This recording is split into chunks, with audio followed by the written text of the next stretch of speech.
Hello everyone. आज की इस वीडियो में हम रेवेन्यू के बारे में पढ़ने जा रहे हैं। जैसा कि आप सभी जानते हैं कि there are 5 parts of economics.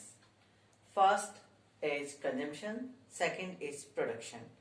अभी तक पिछले वीडियोस में हम थ्योरी ऑफ प्रोडक्शन के बारे में पढ़ रहे थे, जिसमें प्रोडक्शन का मीनिंग, प्रोडक्शन फंक्शन और कॉस्ट की थ्योरीज को आपने पढ़ा। इससे आगे जब हम बढ़ेंगे तो थर्ड नंबर पे आता है third part of economics which is exchange. Exchange यानी विनिमय। विनिमय का मतलब है कि जब प्रोडक्शन के तहत वस्तु बनकर के तैयार हो जाती है तो उस वस्तु को बाजार में ले जाकर के बेचा जाता है। जब वस्तु बाजार में बिकने के लिए आती है और बेच दी जाती है तो इसके फलस्वरूप मुद्रा आय के रूप में प्रोड्यूसर को प्राप्त होती है, जिसे हम रेवेन्यू के नाम से जानते हैं। रेवेन्यू जिसका सीधा सीधा सा अर्थ है आगम यानी आय। सबसे पहले हम ये जानने की कोशिश करते हैं कि what is the meaning of revenue, अर्थात आगम किसे कहते हैं या आगम का क्या अभिप्राय है। आगम के चैप्टर में हम 3 प्रकार के आगम के बारे में पढ़ेंगे। TR total revenue, AR average revenue and MR marginal revenue. सबसे पहले हम पढ़ते हैं TR यानी टोटल रेवेन्यू के बारे में। टोटल रेवेन्यू यानी कुल आगम। कुल आगम किसे कहते हैं? एक प्रोड्यूसर जब वस्तुओं का उत्पादन करता है तो उन समस्त वस्तुओं को जिस कीमत पर वह बेचता है उससे प्राप्त होने वाली समस्त आय का योग कुल आगम कहलाता है। इसे सूत्र के रूप में इस प्रकार से भी लिखा जा सकता है कि TR is equal to P into Q। P stands for price, Q for quantity. यानी क्वांटिटी को जब प्राइस से मल्टीप्लाई करते हैं तो जो अमाउंट हमें प्राप्त होता है वो अमाउंट कहलाता है टोटल रेवेन्यू। तो कुल आगम उत्पादक को समस्त उत्पादित वस्तुओं को बेचने से प्राप्त होने वाली आय होती है। इसके पश्चात हम आगे बढ़ते हैं AR। AR के बारे में पढ़ते हैं हम। AR is equal to TR upon Q। AR यानी औसत आगम। इसे हम इस सूत्र के द्वारा ज्ञात कर सकते हैं। जो टोटल रेवेन्यू हमें प्राप्त होता है उस टोटल रेवेन्यू में यदि क्वांटिटी का भाग दे दिया जाए तो जो भागफल प्राप्त होता है वह AR यानी एवरेज रेवेन्यू कहलाता है। एवरेज रेवेन्यू एक साथ तीन चीजों के बारे में बताता है। AR मीन्स एवरेज रेवेन्यू यानी एवरेज रेवेन्यू औसत आगम के बारे में बताता है। दूसरा, एवरेज रेवेन्यू कर्व जो होता है वह किसी भी मार्केट के लिए डिमांड कर्व भी कहलाता है। यानी किसी भी बाजार का मांग वक्र भी उस बाजार का AR वक्र ही होता है। तो इसका जो सेकंड मीनिंग है या कहें कि AR वक्र, AR एवरेज रेवेन्यू के साथ साथ डिमांड को भी बताता है और AR जो है वह प्राइस को भी बताता है। अर्थात औसत आगम का मतलब कीमत से भी लिया जाता है। तो AR वक्र एक साथ 3 चीजों यानी औसत आगम, मांग और कीमत, इन तीनों के बारे में बतलाता है। इसके पश्चात हम आते हैं MR यानी मार्जिनल रेवेन्यू पर, जिसका फार्मूला है delta TR upon delta Q। Marginal values की जब बात आती है, मैं आपको हर स्थान पर जहां जहां मार्जिनल वैल्यूज को हम यूज में लेते हैं, मार्जिनल वैल्यूज को हम 3 प्रकार से परिभाषित करते हैं। आज पुनः हम मार्जिनल रेवेन्यू के बारे में चर्चा करने जा रहे हैं और मार्जिनल रेवेन्यू को मैं 3 तरीके से आपको परिभाषित करके बताने जा रही हूं।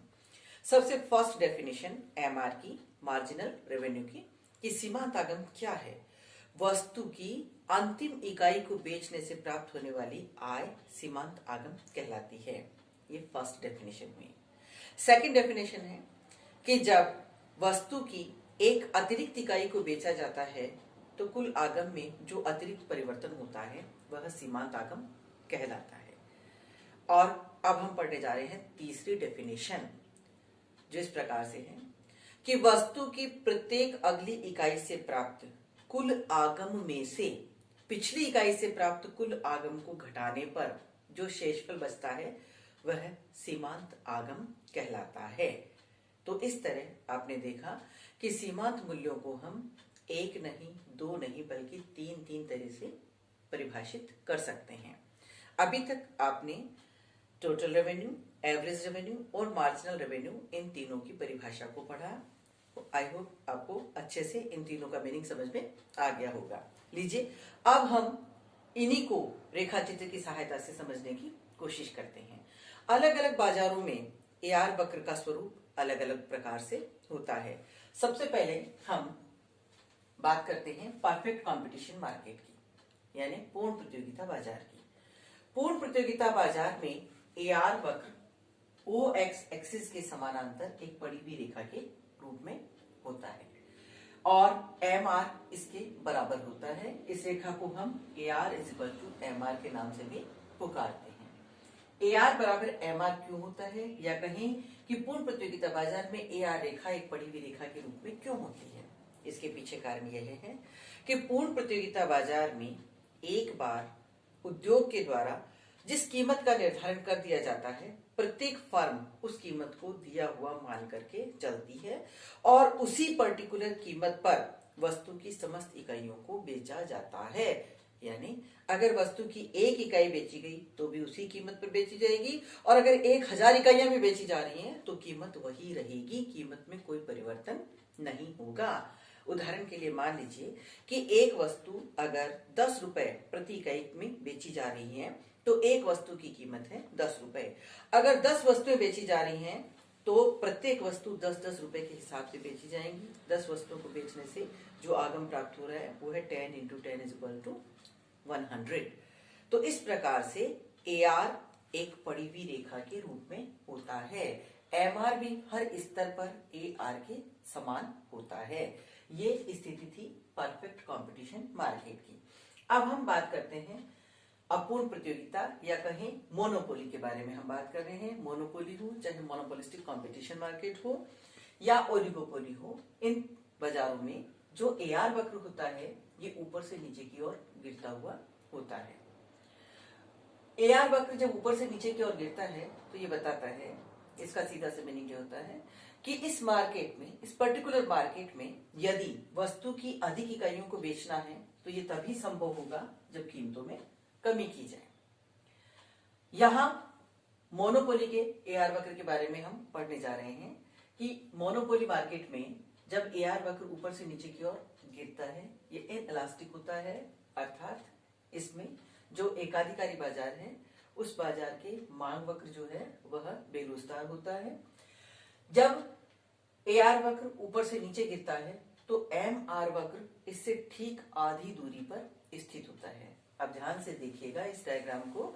इस डायग्राम में आपको दिखाई दे रहा है कि ये AR वक्र जो ऊपर से नीचे की ओर गिर रहा है, MR वक्र इससे ठीक आधी दूरी पर स्थित है।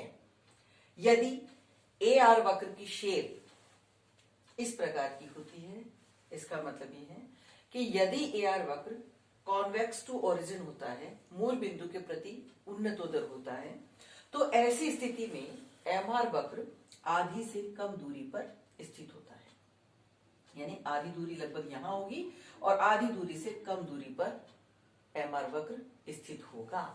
यदि AR वक्र कॉन्वेक्स टू ओरिजिन है, अर्थात मूल बिंदु के प्रति नतोदर है, यदि उन्नतोदर है तो आधी से कम दूरी पर स्थित होगा MR वक्र, और यदि AR नतोदर है तो ऐसी स्थिति में MR वक्र आधी से अधिक दूरी पर स्थित होता है।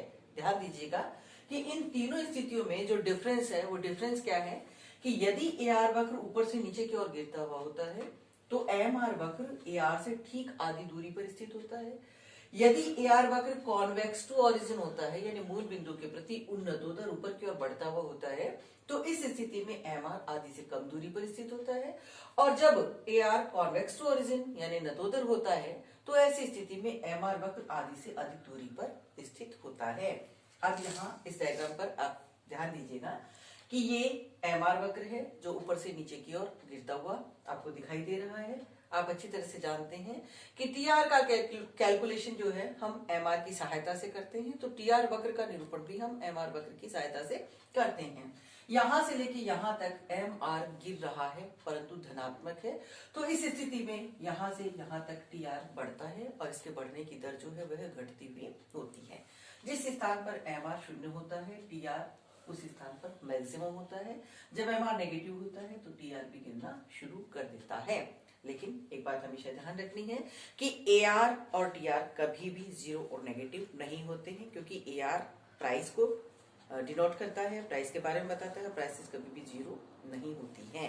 ऋणात्मक तो होने का प्रश्न ही उत्पन्न नहीं होता है, प्राइसेस कभी जीरो भी नहीं होती हैं। ये स्थिति केवल MR वक्र की ही देखने को मिलती है। तो इस प्रकार आपने AR, TR और MR इन तीनों के बारे में पढ़ा। E is equal to AR upon AR minus MR, इन तीनों के बीच में घनिष्ठ संबंध होता है। इन तीनों वेरिएबल्स में से कोई भी दो वेरिएबल दिए हुए होने पर तीसरे का मान हम आसानी से ज्ञात कर सकते हैं। और इस स्थिति के बारे में इलास्टिसिटी का वीडियो जब मैंने बनाया था तो वहां पर आपको मैंने डिटेल से इसके बारे में बताया था, वहां आपने इसके बारे में डिटेल से समझा। Thank you. जाते जाते इस 2020 की अस्थिरता भरे इस साल को हम अलविदा कहते हैं और उम्मीद करते हैं कि 2021 हम सबके जीवन में एक नई रोशनी, एक नई चेतना लेकर के आने वाला है और हम सबके दिलों से इस कोरोना नामक खौफ को बहुत जल्द ही दूर कर देगा, ऐसी मेरी उम्मीद है।